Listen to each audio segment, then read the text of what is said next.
L'UEMOA, l'Union économique et monétaire ouest-africaine. L'UEMOA, 8 pays, un destin commun, un espace économique harmonisé, ouvert et concurrentiel. L'UEMOA, votre guide au cœur de l'Afrique, des grands événements et des grandes mutations sur Africable.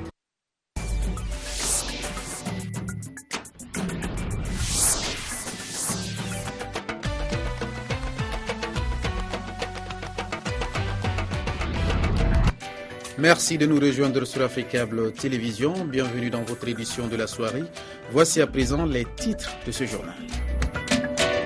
Le 15e sommet de la francophonie est prévu ce week-end à Dakar. À quelques jours de cette rencontre, les grands moyens sont débloqués pour rendre la capitale sénégalaise propre et accueillante. Un changement qui ne ravit pas certains. Dans l'actualité, ONU Femmes Mali poursuit sa campagne Beijing +20 avec comme thématique du jour la parole aux filles. Du 25 novembre au 10 décembre prochain, une campagne de sensibilisation sera menée pour éradiquer les actes de violence basés sur le genre. Et puis le Niger avec la réunion des coordonnateurs de 16 pays d'Afrique de l'Ouest réunis à Niamey. Objectif, renforcer la lutte contre le paludisme dans la sous-région à travers un développement de stratégie. Car le paludisme, il faut le rappeler, demeure un problème de santé publique dans nos pays. Bonsoir à toutes et à tous et bienvenue dans Afrique Soir. Le 15e sommet de la francophonie est prévu du 29 au 30 novembre à Dakar, au Sénégal. Les chefs d'État et de gouvernement de l'OIF vont se réunir pour définir les prochaines orientations de l'organisation. Aminata Mariko pour le commentaire. Le 15e sommet des chefs d'État et de gouvernement des pays ayant en partage le français communément appelé Sommet de la francophonie se tiendra cette année à Dakar sur le thème « Femmes et jeunes en francophonie ». Vecteur de paix, acteur de développement. Les participants travailleront à l'adoption d'un plan stratégique s'étalant sur 8 ans et d'un programme d'activité sur 4 ans pour relever les défis sociaux, économiques et politiques auxquels font face particulièrement les femmes et les jeunes dans les pays de la francophonie. Par ailleurs, le sommet donnera lieu à l'adoption de la première stratégie économique de la francophonie ainsi qu'à une stratégie pour les jeunes. Les dirigeants se pencheront aussi sur un certain nombre de dossiers internationaux pressants, dont la menace mondiale qui constitue Ebola et la situation dans les pays membres aux prises avec des crises. Ils choisiront aussi un nouveau secrétaire général pour l'organisation. En prélude, le Conseil ministériel de la francophonie s'est ouvert ce mercredi 26 novembre à Dakar pour 2 jours. Les ministres des Affaires étrangères de l'Organisation internationale de la francophonie OIF préparent le sommet des chefs d'État qui aura lieu samedi et dimanche. Les ministres vont bien sûr évoquer les questions politiques d'actualité, mais vont aussi examiner toute une série de documents avant leur adoption par les chefs d'État, à commencer par le projet de déclaration de Dakar. Si le consensus sur le successeur d'Abdou Diouf tarde à se dégager, il est en revanche déjà acquis pour ce qui est de la déclaration de Dakar, annonce le ministre sénégalais des Affaires étrangères, Maker Ndiaye. Et Aminata, il faut également ajouter qu'à quelques jours de ce sommet, Dakar change de visage. Les grands moyens sont débloqués pour rendre la capitale sénégalaise propre et accueillante. Un changement qui ne ravit pas pourtant certains. Notre équipe à Dakar s'est rapprochée de la population. Luistina Sagna, Suleiman Anne et Antoumar. À moins d'une semaine du 15e sommet de la francophonie, Dakar est une ville propre. Routes refaites, jardins publics réaménagés, marchands tabliers déguerpis, toutes les dispositions sont prises pour rendre la capitale sénégalaise accueillante. Face à ce comportement, les citoyens se posent des questions. C'est dommage d'attendre la francophonie pour nettoyer. Ça, c'est un devoir de tous les jours. Donc pourquoi attendre qu'il y ait la francophonie? Parce qu'on a vu pas mal d'actions pareilles, mais après la francophonie, c'est la grande question. Est-ce qu'ils vont continuer à surveiller? Est-ce qu'ils vont laisser cela comme ça? Est-ce qu'on attendra une autre réunion pour encore nettoyer? Qu'est-ce que c'est la francophonie? Cette grande réunion des pays francophones, quelle est son utilité? Qu'est-ce que le Sénégal y gagne? Voilà un certain nombre de questions que se posent les Sénégalais. Si certains pensent que c'est juste un prétexte pour gaspiller de l'argent, d'autres sont convaincus de son importance. Moi, personnellement, je ne sens pas la francophonie. Je ne vois pas son impact. Donc dans la ville ou dans ce pays. Je sais que c'est une organisation, les gens s'organisent, ils organisent des réunions, des séminaires, n'importe quoi pour bouffer de l'argent du contribuable. Bon, ça ne sert pas à grand chose véritablement la francophonie. Ça peut peut-être nous apporter beaucoup de choses du côté, je sais pas, des revenus économiques et autres. Du pays, peut-être ça va aussi l'économie avec l'arrivée des invités et autres, des chefs d'État, des hautes personnalités et autres. Ça va aussi donner un autre visage au Sénégal, culturel, économique et tout, parce qu'on aura présenté tout ce que le Sénégal a. Donc je trouve que c'est une bonne chose et c'est une belle initiative que la francophonie soit faite au Sénégal. Rappelons que le 15e sommet de la francophonie se tiendra les 29 et 30 novembre 2014 à Dakar et aura comme thème « Femmes et jeunes, vecteurs de paix et de développement ». Plus de 77 chefs d'État et des représentants des organisations internationales, des ONG, des acteurs économiques, culturels et sociaux sont attendus à Dakar.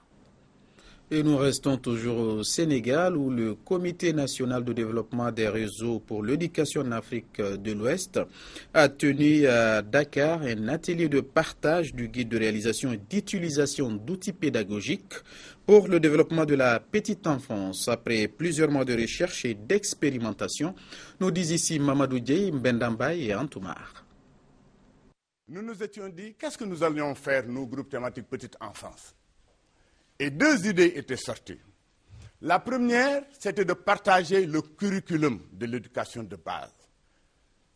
Ça a été fait à Mour. Après, la deuxième idée, c'était de réaliser des outils pédagogiques à partir de matériaux locaux ou bien disponibles au plan national pour être accessibles à tout le monde. C'est donc l'histoire d'un travail de recherche qui a débuté il y a de cela plusieurs mois, voire plusieurs années. Un travail de portée scientifique ayant abouti à ce guide pédagogique pour le développement de la petite enfance.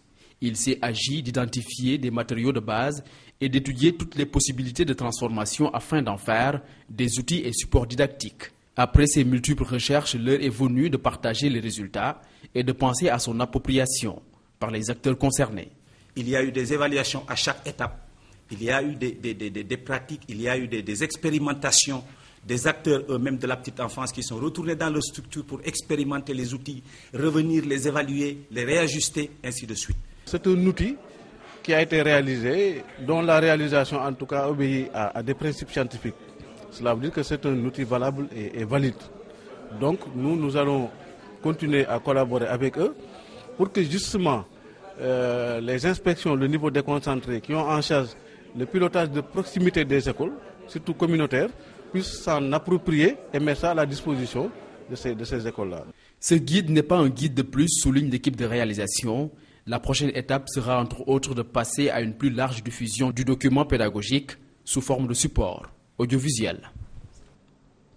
Cap sur le Gabon avec la première promotion de BBS School Management, désormais prête pour le marché de l'emploi.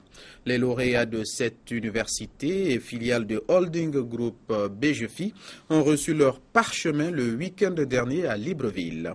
Ils sont une soixantaine environ. Voici les explications d'Ismaël Obianzé et de Gérali.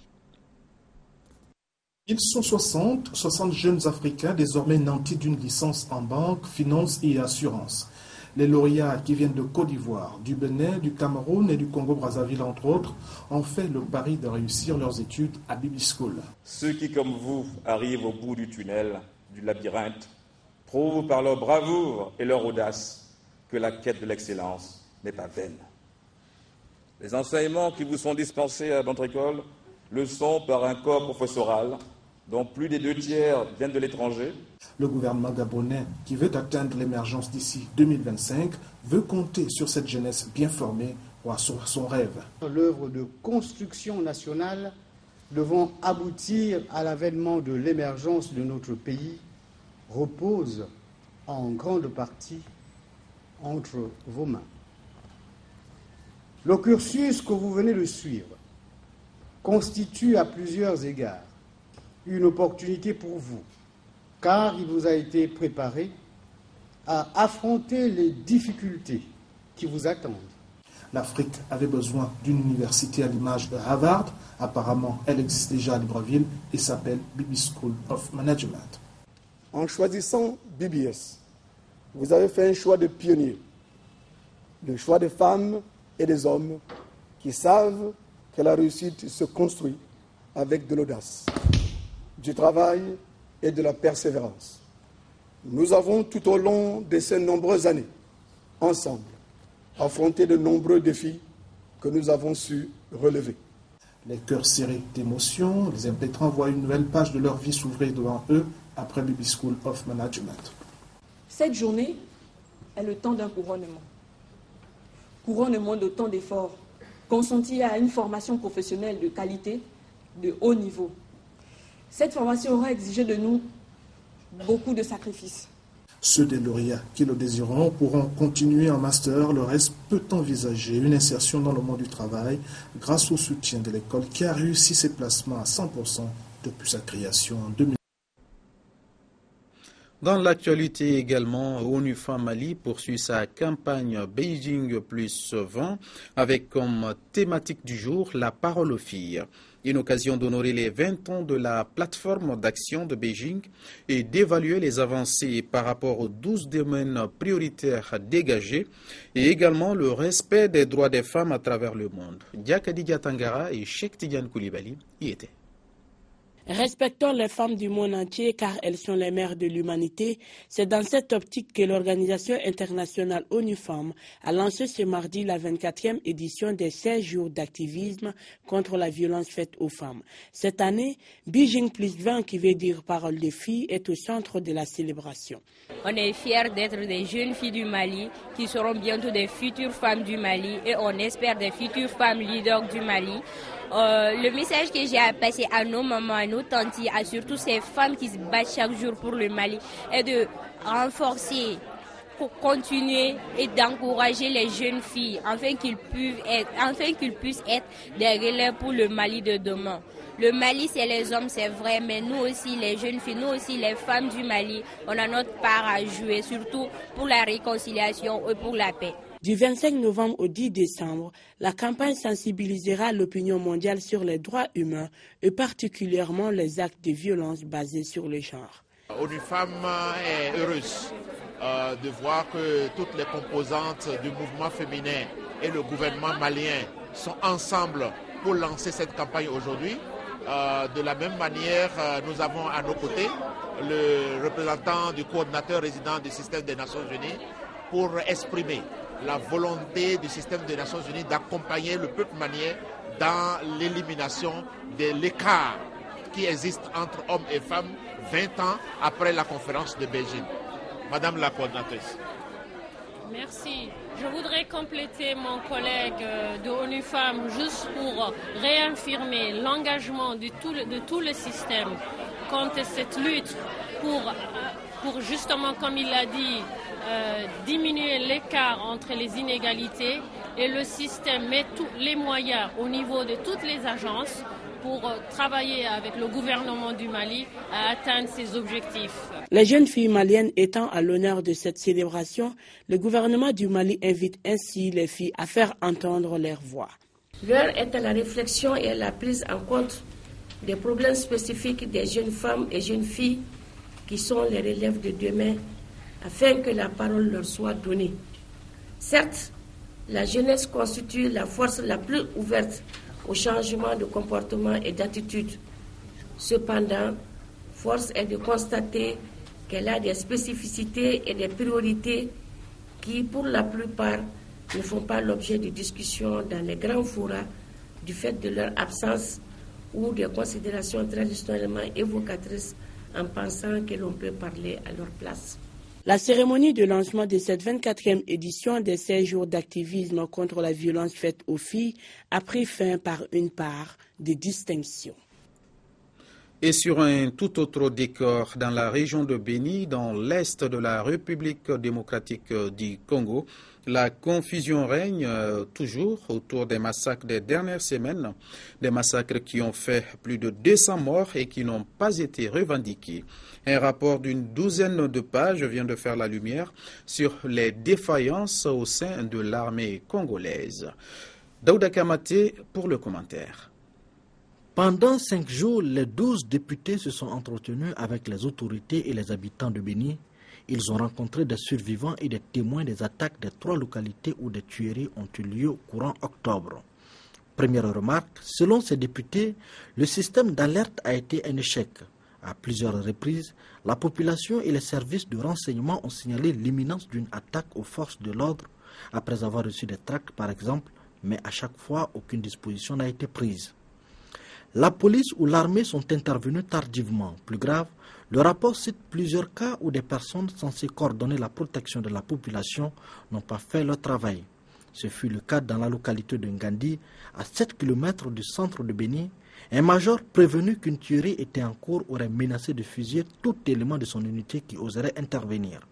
Des menaces également proférées contre un colonel qui voulait se rendre sur les lieux de l'incident le lendemain. Cette nuit-là, 30 personnes seront tuées. À Béni, il a été fait état d'un commandant de la police qui aurait fermé les 2 numéros verts mis en place par la mission de l'ONU MONUSCO pour que la population puisse alerter la police en cas d'attaque. Enfin, à Iringiti, l'arrivée des secours pour stopper le massacre en cours la nuit du 17 octobre a été largement retardée par une dispute entre 2 unités de l'armée présentes sur place.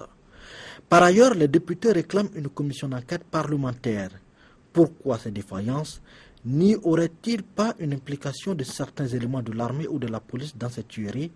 Le rapport des députés ne répond pas à cette question, mais réclame une commission d'enquête parlementaire. Il relaye aussi la demande de la société civile de Béni, à savoir la mutation des fonctionnaires ou militaires en place depuis longtemps dans cette zone. Le président Joseph Kabila l'avait promis en décembre 2013 et l'a répété fin octobre lors de sa visite. À ce jour, aucune mutation ou changement dans l'armée n'a été annoncée. Le rapport a été débattu à l'Assemblée nationale la semaine dernière. Les recommandations des députés doivent maintenant être adoptées en plénière pour être soumises au gouvernement.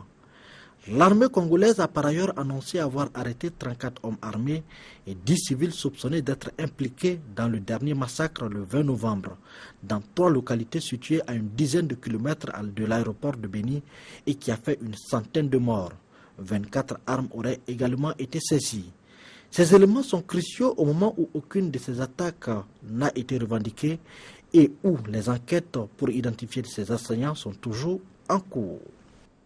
Dans le reste de l'actualité, le docteur Mukwege a reçu le prestigieux prix Sakharov au Parlement européen à Strasbourg. Il soigne depuis 15 ans les femmes victimes de violences sexuelles en République démocratique du Congo. Le viol est une arme de destruction massive, a notamment déclaré Denis Mukwege, que je vous propose à présent d'écouter. Monsieur le Président, ce prix n'aura de signification pour les femmes victimes de violences sexuelles que si vous nous accompagnez sur les chemins de la paix, la justice et la démocratie. Nous les dédions donc à toutes les survivantes de violences sexuelles en République démocratique du Congo et dans le monde entier. Nous sommes convaincus que le changement viendra par ces femmes courageuses, déterminées et dignes qui sont notre source d'inspiration au quotidien.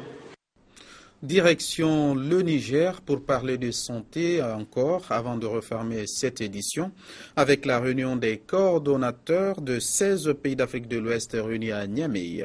Objectif, renforcer la lutte contre le paludisme dans la sous-région à travers un développement de stratégies.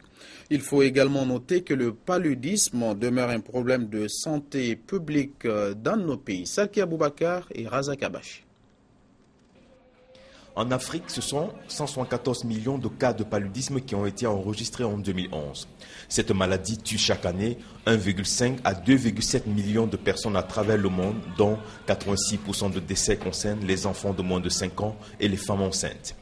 Réunis à Niamey, les coordonnateurs de lutte contre le paludisme de 16 pays d'Afrique de l'Ouest ambitionnent, à travers une série d'activités, de renforcer la lutte contre le paludisme dans la sous-région.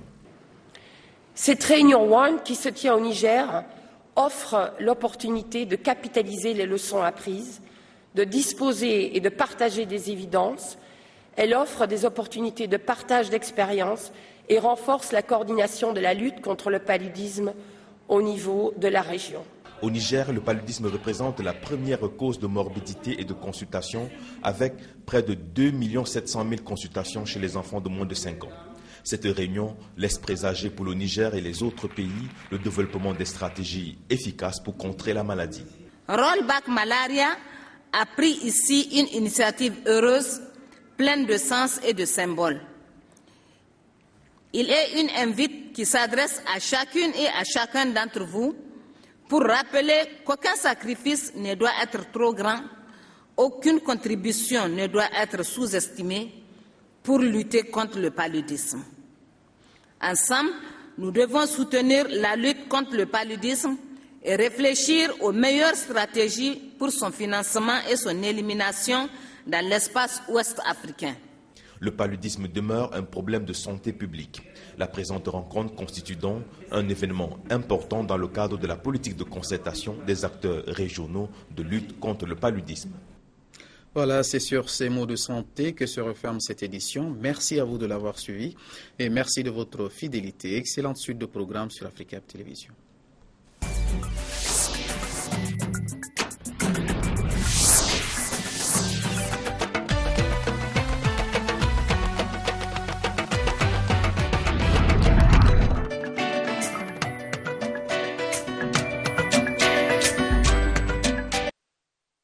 L'UEMOA, l'Union économique et monétaire ouest-africaine. L'UEMOA, 8 pays, un destin commun, un espace économique harmonisé, ouvert et concurrentiel. L'UEMOA, votre guide au cœur de l'Afrique, des grands événements et des grandes mutations sur Africa.